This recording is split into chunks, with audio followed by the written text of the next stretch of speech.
As Crônicas de Nárnia, A Cadeira de Prata, capítulo 2. A missão de Jill. Sem olhar para Jill, o leão levantou-se e deu uma última soprada. Depois, satisfeito com seu trabalho, voltou-se e entrou lentamente na floresta. Só pode ser um sonho. Tem de ser um sonho, disse Jill para si mesma.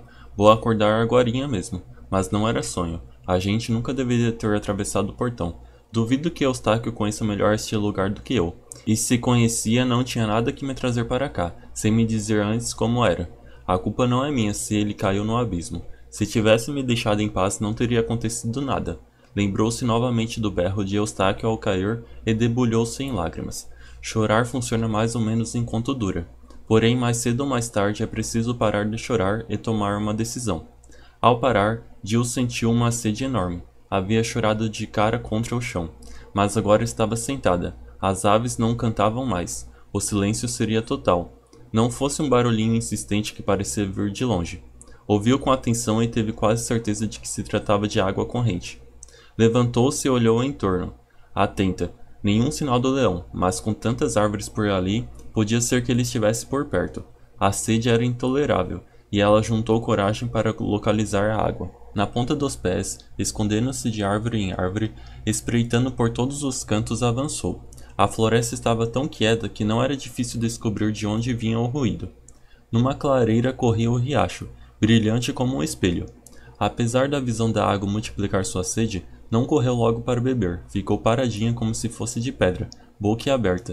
Motivo: o leão estava postado exatamente à beira do riacho.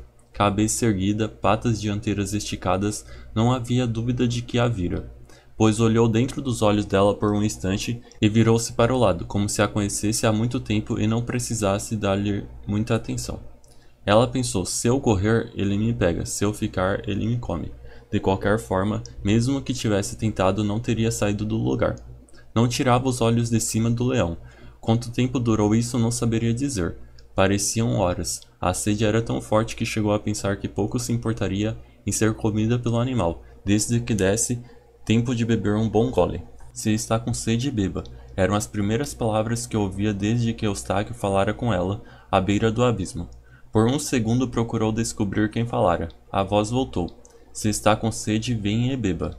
Lembrou-se naturalmente do que dissera Eustáquio sobre os animais falantes daquele outro mundo, e percebeu que era a voz do leão.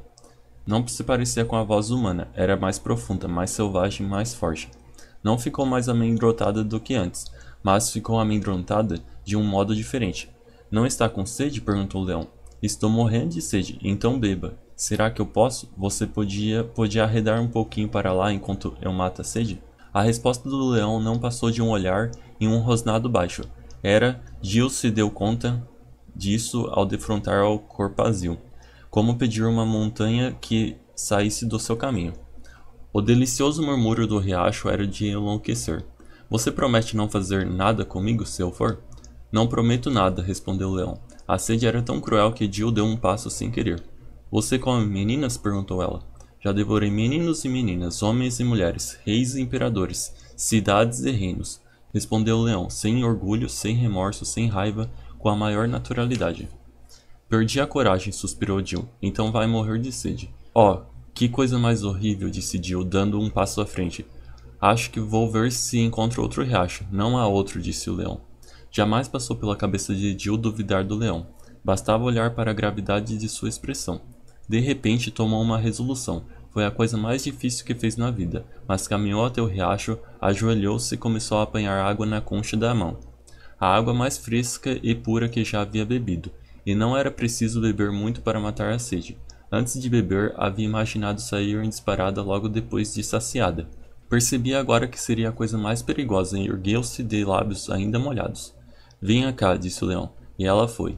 Estava agora quase entre as patas dianteiras do leão, olhando-o diretamente nos olhos, mas não aguentou isso por muito tempo e desviou o olhar. Criança humana, disse o leão, onde está o menino? Caiu no abismo, respondeu Jill, acrescentando.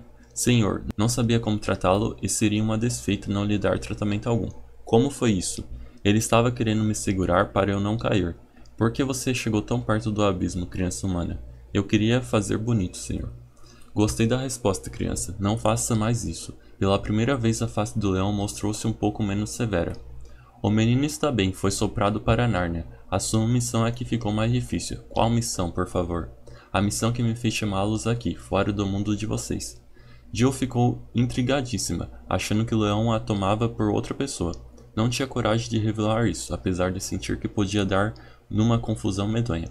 Diga o que está pensando, criança. Eu estava imaginando, quer dizer, não está havendo um engano? Acontece que ninguém chamou a gente aqui. Nós é que pedimos para vir. Eustáquio disse que devíamos chamar alguém, não me lembro do nome, e que esse alguém talvez não deixasse entrar. Foi o que fizemos, e então encontramos a porta aberta. Não teriam chamado por mim se eu não houvesse chamado por vocês. Então o senhor é o alguém? Perguntou Jill. Sim, mas ouça, qual é a sua missão? Longe daqui é o reino de Nárnia. Ali vive um velho rei que anda em aflição por não deixar um filho, um príncipe de seu próprio sangue, que venha a ser rei depois dele. Não tem herdeiro, pois seu único filho foi sequestrado há muitos anos. Ninguém em Nárnia sabe onde está esse príncipe ou mesmo se continua vivo. Mas está vivo. Ordeno que vocês procurem o príncipe até encontrá-lo, para trazê-lo de volta, ou até morrerem, ou até voltarem a seu próprio mundo. Mas como? Perguntou Jill. Vou lhe dizer, estes são os sinais pelos quais hei de guiá-la na sua busca. Primeiro, logo que Eustáquio colocar os pés em Nárnia, encontrará um velho e grande amigo. Deve cumprimentar logo esse amigo. Se eu fizer, vocês dois terão uma grande ajuda. Segundo, vocês devem viajar para longe de Nárnia, para o norte, até encontrar a cidade em ruínas dos gigantes. Terceiro, encontrarão uma inscrição numa pedra da cidade em ruínas, devendo proceder como ordena a inscrição. Quarto, reconhecerão o príncipe perdido, caso o encontrarem, pois será a primeira pessoa em toda a viagem a pedir alguma coisa em meu nome, em nome de Aslan. O leão parecia ter acabado de falar. Jill achou que devia dizer alguma coisa. Certo, muito obrigada. Criança, disse o leão, com a voz mais amável do que antes. Talvez não esteja tão certo quanto você imagina. Seu primeiro cuidado é lembrar-se de tudo. Repita para mim, pela ordem, os 4 sinais. Jill não se saiu muito bem. O leão a corrigiu e fez com que repetisse outra vez. E mais outra, até que a menina decorou tudo direitinho.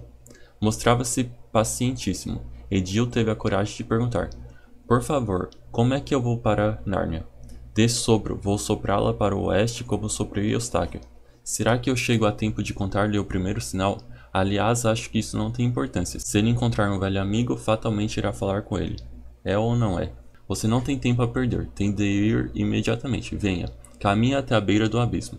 Se não havia tempo a perder, a culpa era de Jill, e ela sabia disso. Se eu não tivesse bancada boba, Eustáquio e eu teríamos ido juntos, e ele também teria ouvido as instruções todas. Era assustador chegar à beira do abismo, principalmente porque o leão não ia na frente, mas ao lado dela, e sem fazer o menor ruído com as patas. Já perto do precipício ouviu uma voz atrás de si. Fique quieta, daqui a pouco soprarei. Antes de tudo, lembre-se dos sinais. Repita-os ao amanhecer, antes de ir dormir e, caso acordar, durante a noite. Por mais estranhos que sejam os acontecimentos, de maneira alguma deixe de obedecer aos sinais. Em segundo lugar, aviso-a de que falei aqui na montanha, com a maior clareza. Não o farei sempre em Nárnia. O ar aqui na montanha é limpo, e aqui o seu espírito também é limpo. Em Nárnia, o ar será mais pesado. Cuidado para que o ar pesado não confunda seu espírito. Os sinais que aprendeu aqui surgirão sob formas bem diferentes ao depará-los lá. É importantíssimo conhecê-los de cor e desconfiar das aparências. Lembre-se dos sinais. Acredite nos sinais, nada mais importa. Agora, filha de Eva, adeus. A voz tornara-se mais branda ao fim da fala e agora sumira de todo. Jill olhou em torno, para seu espanto viu o penhasco mais de 100 metros lá atrás. O leão era um pontinho dourado. Ela havia cerrado os dentes e fechado os punhos esperando uma terrível lufada, mas o sopro do leão foi tão delicado que ela nem chegou a notar o momento em que deixou a terra. Sentiu só um instante de medo. Era tão longe o mundo lá embaixo que não podia ter com ele a menor relação. Flutuar na respiração do leão era uma delícia. Podia deslizar de frente ou de costas, revirar-se à vontade, como se fosse dentro d'água.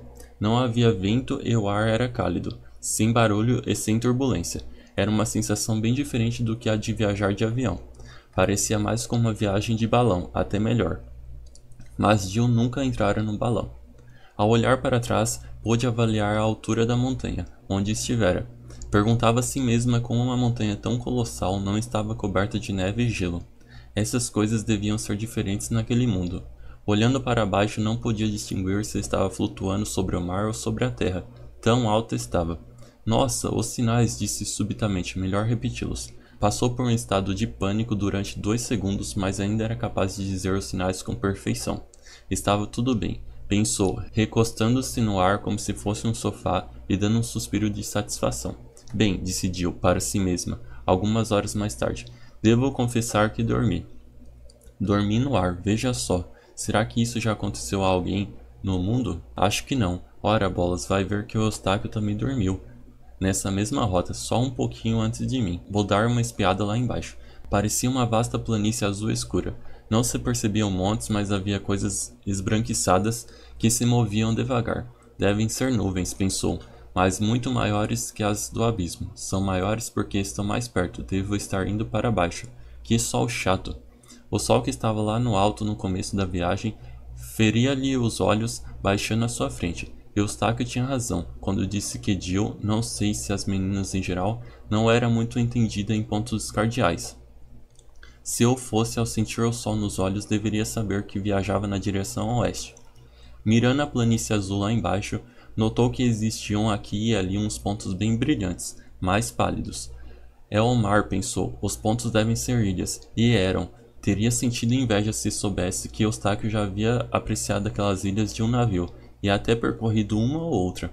Mais tarde começou a observar pequenas rugas na planície azul, rugas que deveriam ser ondas imensas se estivesse entre elas. Juntando-se ao horizonte, estendia-se uma linha cada vez mais espessa e acentuada. Era o primeiro sinal da grande velocidade em que viajava. A linha que se acentuava, ela sabia, só podia ser a terra. Súbito, da esquerda, pois o vento era sul, uma grande nuvem branca veio a seu encontro, na mesma altura em que ela se achava. Antes de saber onde se encontrava, mergulhou naquele nevoeiro frio e úmido. Por um instante nem conseguiu respirar. Foi piscando que encontrou do outro lado a luz do sol. Suas roupas estavam molhadas. Vestia um casaco esporte, suéter, saia calça, meias e bonitos sapatos. Foi descendo e notou com surpresa alguma coisa pela qual já devia estar esperando. Ruídos. Até aquele instante, viajara em absoluto silêncio. Agora, pela primeira vez, ouvia o marulhar das ondas e o grito das gaivotas. Sentia também o cheiro do mar. A terra estava cada vez mais próxima, com montanhas à frente e à esquerda. Eram bainhas e cabos, campos, matas e praias. O espraiar das ondas, cada vez mais intenso, abafava os demais alaridos do mar. A terra surgiu bem à frente, estava chegando à desembocadura de um rio. Voava a poucos metros da água. A crista de uma onda golpeou-lhe os pés e a espuma molhou seu corpo. Já perdia a velocidade. Deslizava na direção da margem esquerda do rio. Havia tanta coisa para ver que era impossível observar tudo. Um lindo relvado, um navio tão brilhante que parecia uma joia imensa, torres e ameias, bandeiras agitando-se ao vento, uma multidão, roupas festivas, armaduras, ouro, espadas, música, mas viu tudo embaralhado. A primeira coisa que percebeu com nitidez foi que estava em pé, sob ramos de árvores. À beira do rio, a poucos metros, achava-se Eustáquio. Seu primeiro pensamento foi: como Eustáquio está sujo e desarrumado. Depois, como estou molhada.